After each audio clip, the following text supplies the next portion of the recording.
All right, well, good morning. My name is Mark Chu-Lin. I am the panel moderator for Causplay, fans helping their community. Hope you're all enjoying your Comic-Con experience. Before I introduce our panelists, let me go ahead and show a quick video to kind of set the tone of this panel.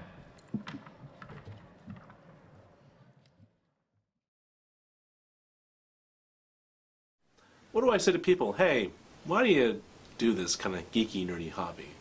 Well, I would say, like any extracurricular activity that any one of us do, you can either take it as light or serious as you want. In my case, I like costuming for two reasons. One, I just simply like the camaraderie of hanging out with people with similar interests. But two, and probably more importantly, I like the opportunity to share this hobby with other people, particularly through these service events. These families cannot do fun activities like, go to a movie theater or attend an event convention together. And by bringing this experience, whether it be, a fairy princess, whether it be a superhero, this gives them a chance to kind of be distracted from what's other ailing them. One was a visit when I did when they were filming Heart of an Empire. And there was a young man there that he grilled me. He asked 20 million questions of why did Darth Vader go bad? When did he go bad? How come I didn't listen to Obi-Wan Kenobi? And they were all great questions. And I wanted to make sure I answered them properly. And he was a wonderful young man, and just seeing him light and get excited and interviewing me, and we sat and colored, that was a special moment. Another time was I was there doing a visit, and it just so happened one of my students was also at the hospital. And I got to go in, and she was too ill to actually come out and see us. And so, but I was invited back into her room and went by her bedside and saw her and talked to her, and she had no idea it was me. And then at the end of it is the only time I've ever revealed myself and pulled off my helmet to talk to her. And it was a special moment as well. Well, I really saw the benefit of you guys coming out here because it brings a different spark to the children when they come in here. Actually, for our annual holiday party, they come in and they see characters, and it's like, whoa, wait, who else is here for us? And so it's kind of like, it makes them feel like, they're a big part of this whole event, and it's about them. And I think you guys being here really made an impression on their importance as children. I think one of the very first ones that we ever did together was the one where we were at one of the hospitals, Sutter, I believe, and we went to the ICU, and we had a little boy in the ICU who I saw me as Obi-Wan and saw a Darth Vader character and understood the relationship and got that this is more than kid stuff. And that was one of the ones that for me was very powerful. He made us shake hands, and Vader apologized to me as Obi-Wan for attacking me, and I apologized to Vader for hurting him. And that to me as a child, it gets the depth of what these things are all about. There's a lot more depth to this stuff than people may look at. It's what you look for. And one other event, if I may, was the opening of Revenge of the Sith in Modesto. I was Obi-Wan at that. And there was a child who was very, very scared, I think. He thought this was a bad movie where the bad guys were going to win. And the child really saw me, and he saw Obi-Wan, and he gave me a huge hug and just wouldn't let go. And I told him that everything will be all right and that I'll take care of things, and my best Ewan McGregor interpretation and impersonation. And I thought that was very powerful. It made me realize that, again, these adult characters that we play have profound influence on children, and they show children how to behave if children are taught to look for those things. And it can be an extension of what we try to teach children to be a good person. Just that I feel that, yes, I do enjoy it. It's fun to power out with my friends. It's fun to do this for that reason. But what I feel has been the most powerful is doing things like leading the Lucille Packard effort and getting the Rebel Legion and other costume groups into Lucille Packard at Children's Hospital at Stanford, and seeing the children light up and seeing the looks on their faces and seeing what we can do to give a little bit of happiness. And as a physician, it's really nice sometimes to go in and just be able to focus on that and remember why we do these things to help others. And thanks to Mark and other people who got me into this, I feel blessed to have been able to be a small participant. The Avengers Initiative, This is my second time being here at the UC Irvine Child Life Holiday Party. It's a wonderful foundation, and it's so great to see all the little kids and their faces just light up. It's a fabulous foundation. I've done charity events before for Make-A-Wish, and this surpassed my expectations. They just go above and beyond here to make sure that each and every child and the family members are taken care of and happy for the holidays. I love it. Volunteer work is near and dear to my heart. I worked at Disney for a number of years, and again with the Make-A-Wish Foundation, and I am so happy that I am able to continue doing this.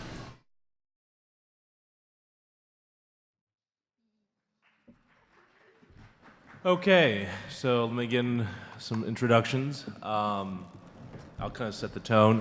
What I'll ask our panel speakers to do is just please state your name, what you do. If you happen to belong or associate with a costuming group, go ahead and do so. And if you have costumes, share what you do. So in my case, again, my name is Mark Chu-Lin. I belong to a few groups. I belong to the 501st Legion. I belong to the Rebel Legion. I belong to a G.I. Joe costuming group called the Cobra Third Night Watch, and I'm the club president for the Avengers Initiative. Costumes, I'm not going to go down the list. I have like over a dozen, but I have stuff like War Machine, a Biker Scout, Herbal Fleet Trooper, Storm Shadow from G.I. Joe, and a number of other costumes. So let me begin off with Dr. William Moore. Everybody hearing me okay? Is this too loud, too soft? We're good? Thanks very much, guys, for coming. I want to echo Mark's sentiments. I know you could be doing a lot of things on a Saturday morning at Comic-Con, so taking your time to learn more about this, I appreciate your time. So I'm a sports medicine physician up in Northern California. I've known Mark for many years. He roped me into this, so it's all his fault back in 2002. But I do belong to the Rebel Legion, but I've been inactive. I haven't quite done as many events as I'd like to recently because I have 2 young kids, so it's been kind of taking my time. But I have this costume, which is Admiral Kirk from Wrath of Khan. I have the original series Captain Kirk. I have Episode 3 Obi-Wan, Episode 2 Obi-Wan, Clone Wars Obi-Wan, and Duke from G.I. Joe. So I love to do volunteer work with Mark. He usually roasts me in on things. He says, Will, I need you here. I need you here. Could you come do this? I'm like, yeah. I'll do it. So it's been a lot of fun through the years, so I enjoy it. Hi, I'm Kristen. I'm part of Avengers Initiative with Mark. I've worked with him for the past few years, doing events in Irvine and here in San Diego at the Rady's Children's Hospital. Costumes, everything princess, and Supergirl, Harley Quinn. That's about it. And I do some charity work through just different organizations aside from Avengers Initiative. I'm Sean Sullivan. I'm an animation teacher up in Sacramento, California for high school. And I guess I'm part of the 501st and also the Rebel Legion. The 2 costumes I only have 2 because I can only fit in basically 2. I'm 6'7", so I'm a Darth Vader and a Chewbacca. I'm Charity Vasquez. I'm the Child Life Manager at UC Irvine Health Medical Center. Actually, this is my very first time here at Comic-Con and the costume world here, and so I'm not really quite familiar with the costumes itself, but it's been a fun experience. Okay. Well, let's kind of get kicked off. Charity, if you would, for the folks here, could you explain what child life means, please? Child life specialists, they work with children in the hospital setting to normalize the environment. So that would be educating them about procedure surgeries and diagnosis while in the hospital and helping them cope. And one of the things that is a part of that is play, because to normalize the environment, children needs play. And that is also where characters come in, because they become a part of that play that enhances their coping. And so some of the activities that the Avengers Initiatives have been involved is visiting them at the hospital setting, several of our pediatric activities, and so I'm sure I'll go into that later on, but that's in a nutshell what Child Life does in the hospital setting. Okay. We'll go the opposite direction. I'll begin asking some of the customers questions. Sean, I'll start out with you.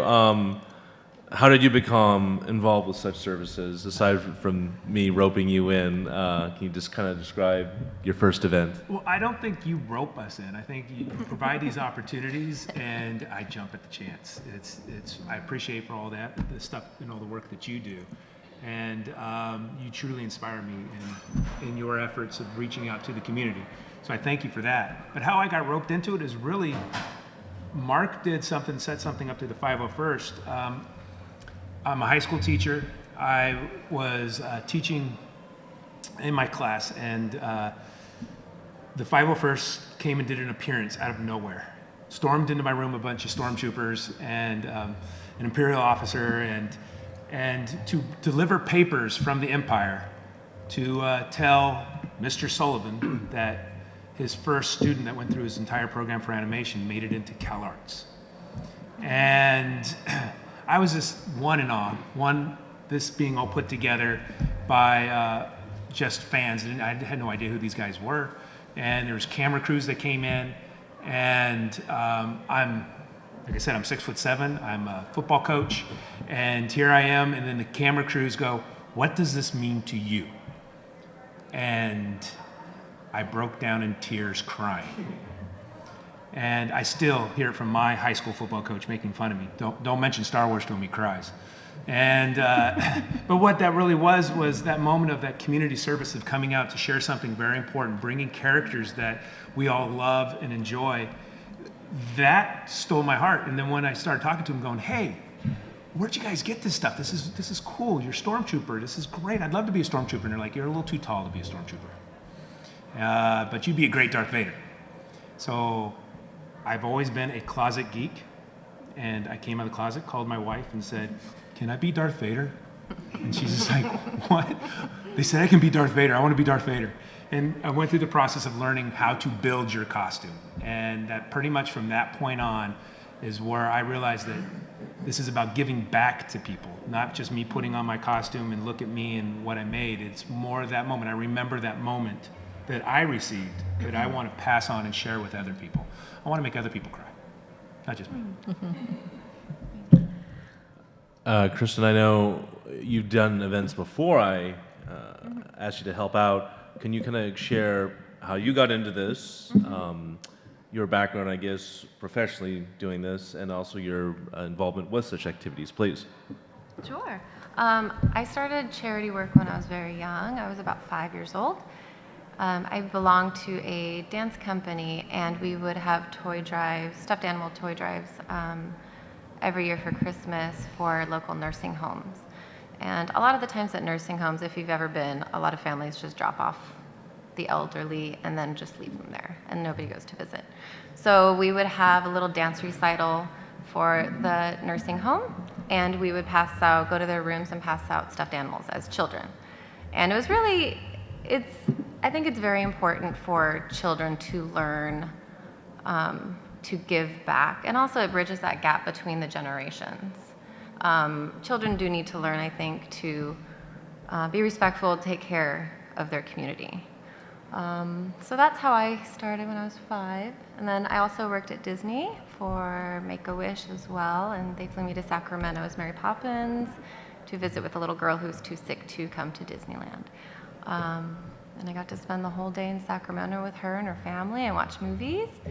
Yeah, it's been fun. Okay, thank you.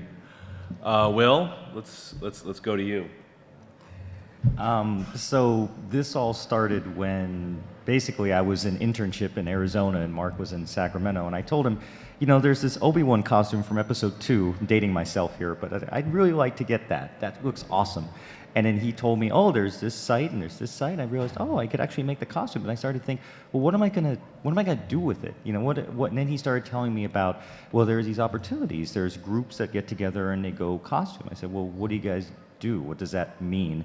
So he gave me the idea that, there are these pediatric visits that you go to hospitals and you entertain kids. And I said, wow, that's great, because when I'm going into a hospital, usually people aren't necessarily always happy to see me. Mm-hmm. Sometimes it's deliver bad news. It's really much more of a medical interpretation with a child when you're in a hospital. you're busy, you don't have time to really connect with them on an emotional level sometimes the way you want, particularly when they're really sick. You're mainly worried about keeping them alive, you're worried about what's their IV fluid status, what's their sodium balance. You're not really worried about, do you like Star Trek or Star Wars, and what are you like as a person. So it's really great to go into a child's room and be able to be a character that you feel inspired by, to bring out your best qualities, and you can share those qualities with the child and try to bring those characteristics out in them, and also make them forget that willing suspension of disbelief. And it's amazing. I think, Sean, I'm not sure if you were the Vader at that first visit. Did you shake my hand? Yes. That was Okay, that's really cool. I didn't really recognize that. So we're talking about the same event where it was that child who understood the depth of those characters, which struck a chord with me at the very first visit, that these children get a lot of stuff out of these characters, and it's really amazing to take them away from their pain and their suffering and let them have that moment of disbelief, because that may be the only happy moment they have in a very long time. Some of these children are going to be in the hospital for a very long time. Spinal cord injury, polytrauma, brain injury. I've taken care of a lot of kids with that stuff. And to see them light up and to have that moment, to be able to give that to someone is very special. It's really true when you volunteer that you get as much as you give. It's an amazing thing. And it's not hard to get into if you look for it. It's around.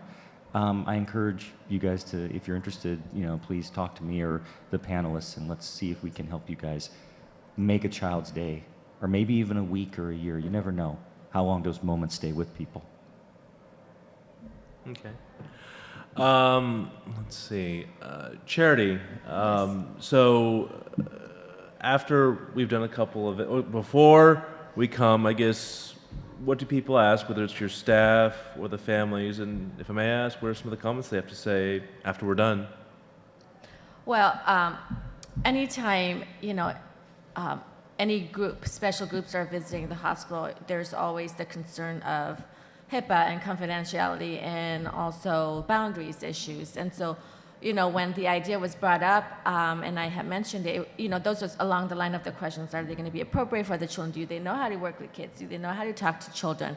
And not only that, the children in the hospital are in a different bracket. So, what are some things that those were a lot of the key concerns. But after that and the events that you guys have been on, it was definitely a different outlook on things. The people, the folks that were there were very appropriate, and also kind of letting the child lead the activities rather than the characters leading. So it was definitely a different outlook, and that's also one of the other reasons why we keep having you guys come back.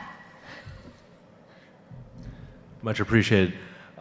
You touched on something which I definitely want to discuss in this panel is privacy and safety concerns. Right. So when any group does come into your facility, what are the expectations that you have in terms of conduct, background checks, yes or no, stuff like that? So could you elaborate on that, please? So, as far as that aspect goes, it's kind of more like definitely the background is important, because the adults are going to be around the children. So we definitely rely on the leader, such as yourself, to make sure that your group is appropriate. And not only that, as far as confidentiality go, we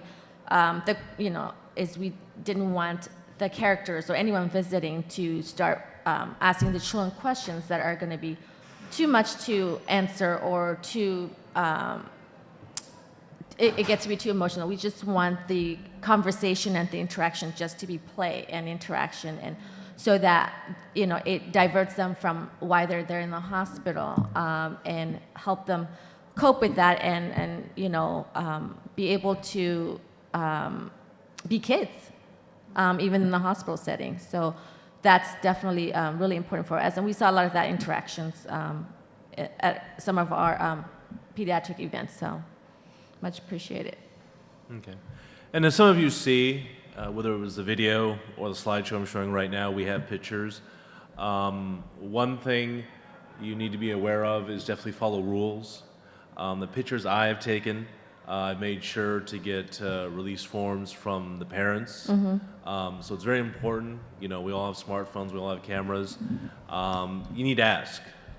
While you definitely want to remember that moment, sometimes you can take a picture, and you have just to be mindful of that. So if I may go down my group of costumers again, Sean and Will kind of touched on it. I'll just start off with Sean again. What's a memorable moment? In the video, you mentioned that other Sean in the Heart of the Empire documentary along with your student. Could you elaborate on those two moments that you did? They're like a few seconds in the video, but could you elaborate here for our panel? That day with Sean in the hospital was amazing. He taught me more than anything with just interacting with him. One of the biggest things in life that I've learned from doing this is there's only two things that we can control ourselves as individuals, and that's attitude and effort. And these children I go work with, their attitude with coming in and seeing our characters and how they brighten up, and asking Darth Vader a question of, how old were you when you went bad? And I'm like, wow, that's a really good question. And I know I'm being filmed right now, and I don't really know the answer. And I didn't want to get tons of people, you know, sending me messages saying, no, you're technically wrong on this day. And so, but he just wanted to know about it. So we had to kind of change it. We had this little play back and forth, and explaining that Obi-Wan was my teacher, and there's choices that I've done that I need to look back at. And I had to, you know, at that point, it was like, I need to apologize. And I'm sorry for going bad. And this young guy was teaching Darth Vader lessons on the proper way of doing stuff. And I loved that. His attitude was so strong and so great. At times, you know, when we make these costumes, you're like, yeah, I made this is mine. But in reality, the character is not mine. It is your guys's. It's everyone out there. That character belongs to you. And you have a special moment with that character. And we have to be mindful of that, and whatever it is, if it's asking when you went bad, or I remember you when I stood in line in 1977 for the first time in a film, and you have to honor that to whoever you're greeting and in front of, and help that memory for them grow and continue in a positive way. And that's truly what I feel as being a cosplayer, that's my effort that I need to put into it to give to others. And it's not about me at all. It's all about everyone out there. Well, your thoughts, since you were the other end of the coin on that? Yeah, I remember that moment very vividly, and that was probably 13, 14 years ago. Correct me if I'm wrong. It was 13 years ago. Something to that nature. It was when I first started. I think it was my first event. Yeah, I think one thing that I feel very strongly about is, like Sean said, it's not kind of, I'm going to walk in and be Will. I'm going to walk in and be Obi-Wan. You know, for me, that's fun, but that also is mainly because it's fun for the kid. You know, if you walk in and you're Will Moore, and, you know, it's like you kind of, the kid gets a little disappointed. So that willing suspension of disbelief is part of what you need to bring. I choose characters purposefully that I get inspired by. Obi-Wan, there are traits I want to be like. Kirk, there are traits I want to be like. And when I can make that part of myself rise to the occasion and give that to the child, and then the child kind of has that interplay with me and it takes them really away, it's really cool on both sides. I tell you, it's really cool to have to learn about Obi-Wan and read books. It's really cool. I tell my wife, I'm studying for my volunteer work. I'm sorry. I need a few minutes to read this comic. I'm sorry. Sometimes that goes over better than others, but still. I think it's one thing that I would say, if you're into costuming, is try to pick characters that you really relate to, or you feel inspired by, or something that you can bring something of yourself. It is kind of like acting. I guess I kind of enjoy that. And I think that's something that could be a lot of fun. And if you can give that gift to someone else, man, that is like really cool. There's nothing better than that. And I agree with Will, but being in character, but I also think it's a lot of fun where we sat down and numerous times played Uno, Darth Vader sitting in little children's chairs playing Uno or coloring. And this is, you know, I love that idea, thinking like, hey, Darth Vader with kids that are coloring in coloring books, or Chewbacca, thinking about real life experiences. To them, they are true people. You can run into them in the grocery store. You can see Chewbacca mowing his lawn. Whatever it is, they imagine that's how it is, that they're there with that character because it is true to life to them. So you give them that experience right there. And you can do it in character, and it's really cool Yes, when you're it's playing a lot of Uno fun. as Obi-Wan and go, oh, in Tatooine, I would never have lost this character to this character. Darn it. Darn you, sir. Where did you learn to take such good care of your Uno cards? You just be, If you had taken half as good of care as me, I would still be alive. you would say those lines over and over. I'm trying to keep up with them. So, Christopher, I heard you correctly. You did a Make-A-Wish at the Sacramento Children's Hospital, and you were Mary Poppins for all day. Yeah. That's a long time to do an event. Can you kind of share your mindset going into it and how you dealt with that? Yeah, Disney trains, I guess, the princesses and characters on how to interact with children for the Make-A-Wish Foundation. They really emphasize person first, so their ailment, disease, sickness, whatever it is, that is kind of put off to the side unless the child brings it up. And so we just see the child first before the disease. But flying, it was a long event because we left at 4 o'clock in the morning. My manager and I, we flew to Sacramento. I had like my Mary Poppins wig and a thing, and Disney's very secretive about stuff, and all of the stuff was carry-on. We couldn't check anything because they're like, no, we have to keep the magic. And so I'm trying to like hide all my stuff as I get off the plane, and we get to Sacramento and get dressed. And I remember the little girl's name is Maria, and she was 8 and had leukemia, Down syndrome, and she had lost an eye to a recent infection, and she just had so many tubes everywhere, and it was very heartbreaking. But I had to be in that mindset of Mary Poppins, the nurturer kind of thing. And so she was one of my favorite characters to be doing charity work. Because Mary Poppins she can be very stern and strict, but when she, right? Very stern. When she needs to be. When she needs to be. But deep down, Mary Poppins is very heartfelt and very warm and gentle and kind and nurturing. So she was one of my favorite characters to be. And at this event, I spent all day with the family. And I was in the nanny costume, so I had little white gloves on. And Maria wanted to keep putting on the gloves, but she had so many tubes in her hand. It was very heartbreaking. But I gave her my gloves because she wanted them. And so that was very special. I got to watch the entire movie with her, and then I visited all the other children after I was done visiting with her, and she wanted to take a nap, and you're exhausted. But that was one of my favorites. And at Disney, they have a special room. It's I don't work there anymore, but the Make-A-Wish room, where we do special visits with children. And like I said, Mary Poppins was always my favorite character at Disney to play for charity events. I would take children on the carousel as Mary Poppins as part of their Make-A-Wish, I guess, event there. And that was really special because what better than to go on the carousel with Mary Poppins? They're like, can you make the horses jump off? I'm like, oh, I wish. But yeah, it's a very special event. Thanks. If you could elaborate, so you're an intern. How do you incorporate your interest as a fan with your regular life?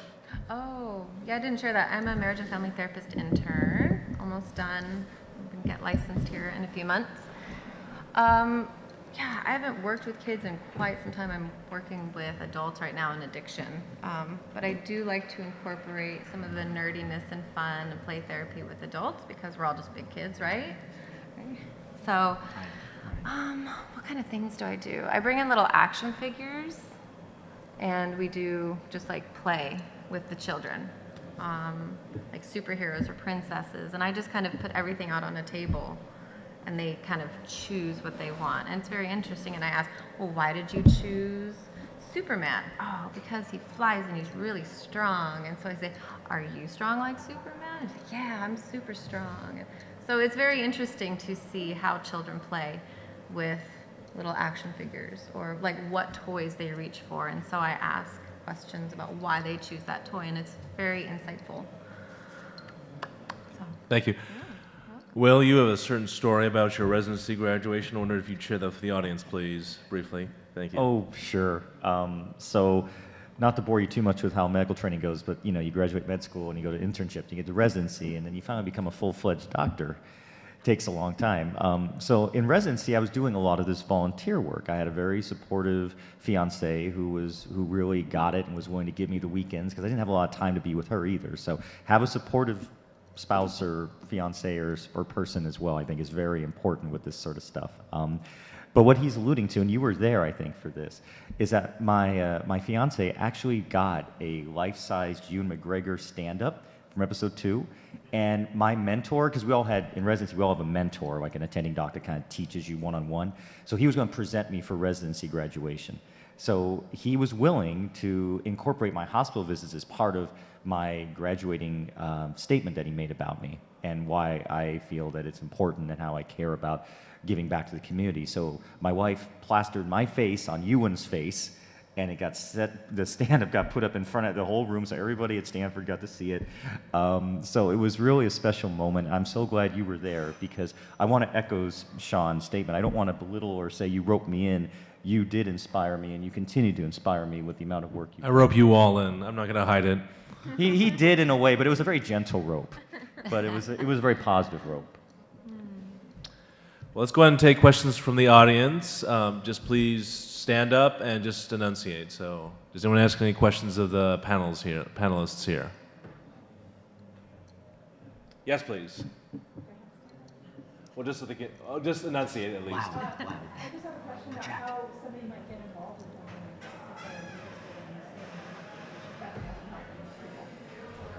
All right, the question was, how does one get involved with such activities? So, my best suggestion is to get involved with groups who already do it. So, myself and Sean, we've been 501st members for over 10 years. My first time doing this was my first Comic-Con back in the early 2000s. I was just a participant. I liked it. I talked to the Child Life contact there. I said, hey, I live up north. Do you have any contacts you could refer to that I could try and ask questions? Hey, how can I get involved with such activities? Now, when going into such activities, I'll say this as gently as possible, you kind of need to play the lowest common denominator. As a lot of these people have shared here, you know, they're popular characters like Mary Poppins, Obi-Wan Kenobi, Darth Vader. There's nothing wrong with fandom, but you have to remember, whether it's a parent or particularly a sick child, they may not know something very specific from a certain fan genre. So, you know, you just make it fun for them. So, your best bet is to look on social media or just Google, search browsers, and, you know, see what people have out there. Join up with groups. I know here in San Diego you have the 501st Legion Imperial Sands Garrison, the Rebel Legion Sunriders. We have a chapter here in California for the Avengers Initiative called the West Coast Avengers. Reach out to them and see if you can get involved. Also search on meetup.com. There's a lot of charity groups there as well. I would also throw out, look in your own community, in your own backyard. You can even start smaller, saying like elementary schools, going to talk to administration there, saying, hey, I have these costumes, I'd like to come in, and you can pick certain kids to come and sit down and read with Mary Poppins or something along that as a reward at the end of the month. Something very small. Schools love that, to get the kids more involved in seeing characters that they love along those lines as well. Yes? Mark, you have Star Wars, Star Trek, Princess, G.I. Joe. Are there any other properties that you feel would lend itself well to that effort? Because there are other cats, charity group that needs to happen. So the question was, a number of genres were mentioned, such as G.I. Joe, Disney princesses, Star Wars, Marvel superheroes. What other properties are appropriate? So what I've done, whether it's charity or any other child life managers, I ask them, you know, what they're interested in. Now, when I started doing this myself, It was for the 501st Legion, but it was Star Wars. But to be blunt, you run into gals or just even little boys who are like, I'm not interested in this. So that's the reason why I kind of expanded it to include anyone I knew in the costuming community. A lot of social media groups, whether it's Instagram, Facebook pages, message boards, shows like this. You can know a lot of people to get involved with such activities. So other properties could be Shrek. It could be, I've tried Doctor Who. But the idea is something that's probably family friendly. It's probably not a good idea to bring the Ryan Reynolds version of Deadpool to a hospital visit. So if you brought Deadpool, probably, and that's another thing too. I know when we do visits, there's no guns, because especially like certain facilities, you're dealing with amputee and burn victims. So. One thing I may add is there may be certain video game characters, Mario, Luigi, maybe Nintendo, but there's licensing issues too. So if you're thinking of doing something that's outside the typical groups, because the advantage of a group is that they've already kind of got all that taken care of for you. But if you're going into a new area, be careful with licensing, be careful with that sort of thing. But I would say video game characters, I think, are a great angle to take, possibly, because kids, I have a 9-year-old and a 6-year-old. Boy, do they know Mario? Do they know Luigi? Do they know Splatoon? I mean, there's things that they really could go for. So that was something I was thinking of as another angle. So if somebody has a lot of passion, like Sean said, it really takes passion to do this sort of stuff. If you have no passion, I think you could make it work. Yes, please. We really haven't broached that, but I'm open to that. Unfortunately myself, I'm an old school anime character fan, Robotech, Star Blazers, Gundam, stuff like that. But definitely, that could be an option. But again, you just make sure it's family friendly. So, anyone else? Okay, I'd like to give each of our panel speakers a chance to give some closing remarks. Charity, can I begin with you, please? Okay. It's definitely has been, quite an experience having characters be interacting with the children in the hospital environment, and also in different pediatric events. Actually, the children know the characters more than I do or any of their parents do. And so I know that whenever they see characters that visit us at some of our pediatric events, they'll run to them without a doubt and say, oh,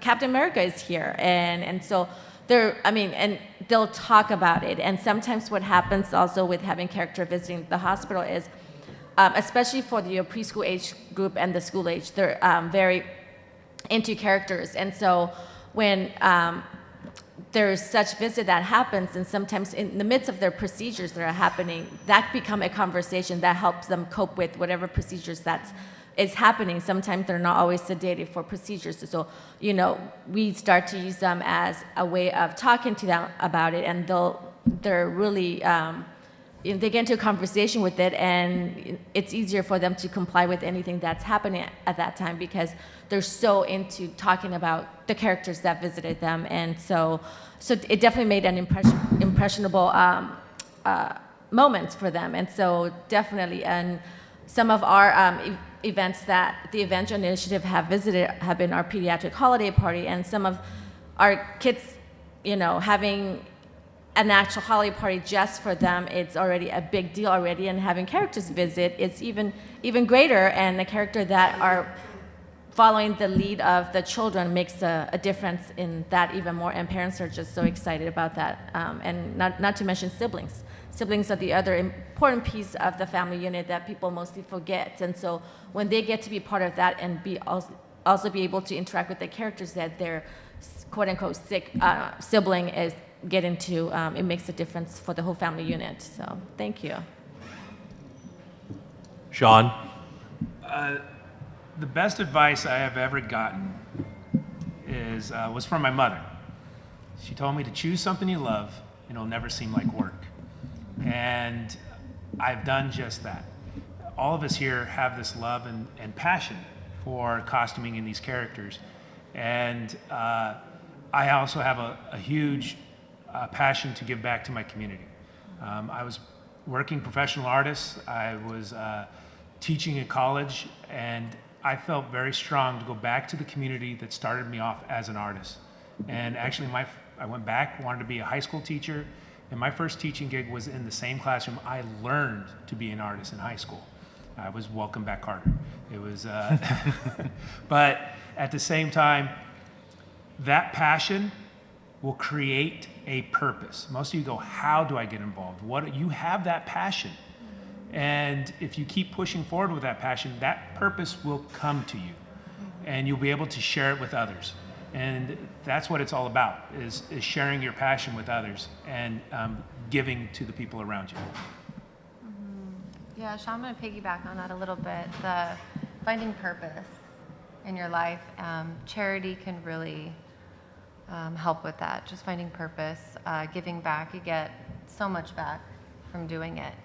But yeah, it's tremendous. So I highly encourage everyone to do it. That's all. And thank you for coming. Yes, thank you again very much, all of you, for coming and listening to us and hopefully being somewhat inspired. I always sometimes think, sometimes people wonder if one person makes a difference, or if I do this one event, does it make a difference, or why should I get started? And I've always been inspired by this line that do not think that one person cannot change the world. Indeed, it's the only thing that ever has. Change starts within us. If we keep waiting for other people or other things to define us or define our lives or find purpose, the purpose has to come from within. So if this great concept has inspired you, I encourage you not to walk out of this room and just kind of let it die. I've been in a lot of meetings where, oh, we're going to do this, this is great, and we all walk out and nothing ever happens. So I encourage you, if you have a spark, don't let that spark die.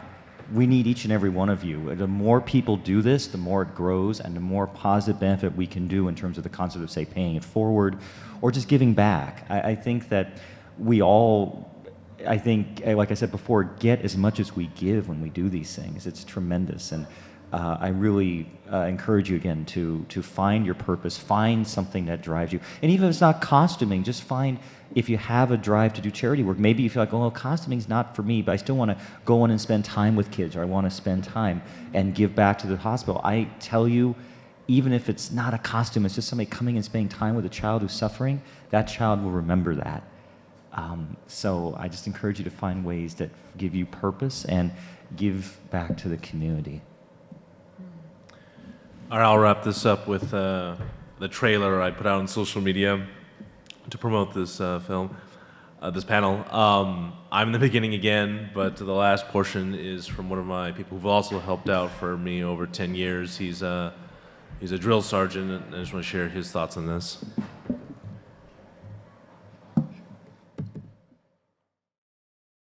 What do I say to people? Hey, why do you do this kind of geeky, nerdy hobby? Well, I would say, like any extracurricular activity that any one of us do, you can either take it as light or serious as you want. In my case, I like costuming for two reasons. One, I just simply like the camaraderie of hanging out with people with similar interests. But two, and probably more importantly, I like the opportunity to share this hobby with other people, particularly through these service events. These families cannot do fun activities like, go to a movie theater or attend an event convention together. And by bringing this experience, whether it be, a fairy princess, whether it be a superhero, this gives them a chance to kind of be distracted from what's other ailing them. I always love putting smiles on the kids' faces, and even when I'm pressed for time and, would like to spend time with my family, it's very important for me to come out here and greet the kids and just try to put a smile on their face, because a smile on a kid's face can last a lifetime, and that's what I'm trying to bring to the Ronald McDonald House today. All right, that's it. Thank you all for coming. Enjoy the rest of your Comic-Con experience.